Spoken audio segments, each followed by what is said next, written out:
बहुत बड़ा बयान इधर सोशल मीडिया पर वायरल हो रहा है जम्मू कश्मीर के मशहूर और मारूफ मुफ्ती नजीर अहमद कासमी का, जिसमें वो साफ तौर पर बताते हैं कि देखिए उनका क्या अंजाम होता है जो इस तरीके से मरे हुए गोश्त या सड़ा हुआ गोश्त दूसरे बंदे को खिलाने की कोशिश कर रहा है। मुझे याद है कि काफी अरसा पहले जब एक शख्स ने मुझे फोन किया दिल्ली से, कह लगा जनाब आज कॉकर कारोबार करा। मैं तो बस ठीक, तब हम मुर्गे लाते थे और वो जम्मू से जब आते थे रास्ते में मुर्गे मर जाते थे, कुछ मर जाते थे, कुछ कभी हालात ठीक नहीं होते थे, गाड़ियां फंस जाती थी। उसके बाद वो मरे हुए मुर्गे हम लाते थे और सोचते थे फेंकेंगे नहीं, हम उनके गर्दन काट करके और तीर निकाल करके होटल वालों को सप्लाई करते थे ताकि वो आगे बेचेंगे। साल हर साल तक वही पैसा कमाया। मैंने कहा क्या हुआ?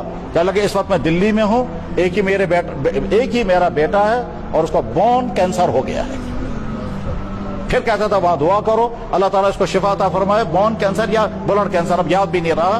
तो मैंने कहा अब क्या लगा दुआ के साथ में कहता है वैसे उम्मीद नहीं है दुआ कबूल होगी, क्यों? मैं इंसानों से बारे जुल्म करूं। मेरे भाई दुकानदार ये सोचे कि दुकान के जरिए से आप हलाल कमाई कमा रहे हैं या हराम। फरमाया जनाब रसूल अकरम सल्लल्लाहु अलैहि वसल्लम ने अत्ताजुर सदुकुल अमीन, बुखारी में और तिरमिज़ी में हदीस है, अमानतदारी दयानतदारी के साथ तिजारत करने वाला शख्स कयामत के दिन नबियों के साथ, सिद्दीकीन साथ और शहीदों के साथ होगा। सालिहीन नहीं फरमाया, सालिहीन चौथा तबका है। इसके माना यह है कि यह तिजारत करने वाला सालिहीन से ऊंचे दर्जे का है।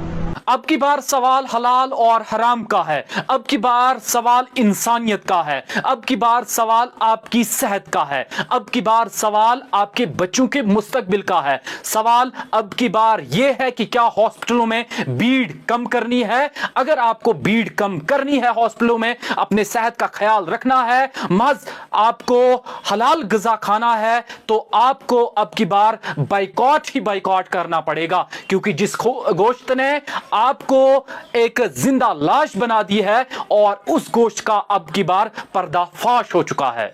सड़े हुए गोश्त का अंबार स्टोर कर कर के रखा गया है इधर जम्मू कश्मीर की मुख्तलिफ जगहों पर, और हर दिन इसका पर्दाफाश किया जा रहा है और कई सारे सवाल पैदा होते हैं। सवाल यह पैदा होता है कि कितने अरसे से जम्मू कश्मीर की बाशूर अवाम, बेकसूर अवाम इस गोश्त को खा रही थी। सवाल यह पैदा होता है कि क्या जीते जी एक मुसलमान पर हावी हो रहा था और उसे बीमारियों में लथपथ करने की कोशिश कर रहा था। सवाल यह पैदा होता है कि किस तरीके से एक इंसान को धोखा देकर उसे सड़े हुए गोश्त खिलाने की कोशिश कर रहा था। सवाल यह पैदा होता है कि इंसानियत इतनी क्या खत्म हो चुकी है, इंसानियत क्या इतनी खत्म हो चुकी है, इंसानियत क्या हर जगह खत्म हो चुकी है कि इतना भी कम से कम नहीं सोचा जा रहा है कि किस तरीके से एक बंदा दूसरे बंदे को यह बिना लेबल वाला सड़ा हुआ गोश्त खिलाने की कोशिश कर रहा है। और सवाल यह पैदा होता है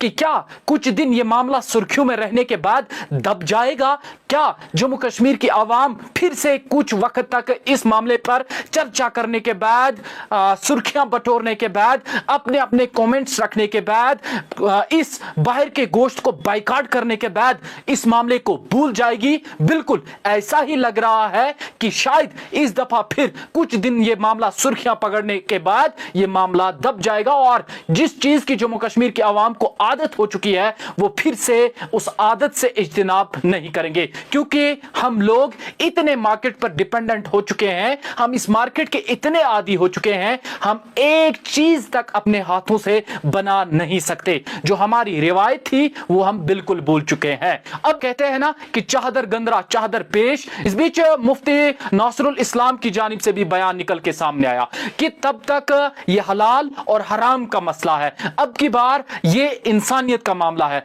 अब की बार यह आपकी सेहत का मामला है। इस दफा आप भूलिएगा मत, क्योंकि मुफ्ती नासरुल इस्लाम ने भी कहा कि जब तक ना यह तय हो जाए कि ये जो भी ग़िज़ाई अजनास, जो भी गोश्त बाहर से वादी कश्मीर लाया जाता है, जब तक नहीं क्लैरिफाई हो जाए यह हलाल है कि हराम है, तब तक इस सब चीज से इज्तिनाब कीजिएगा।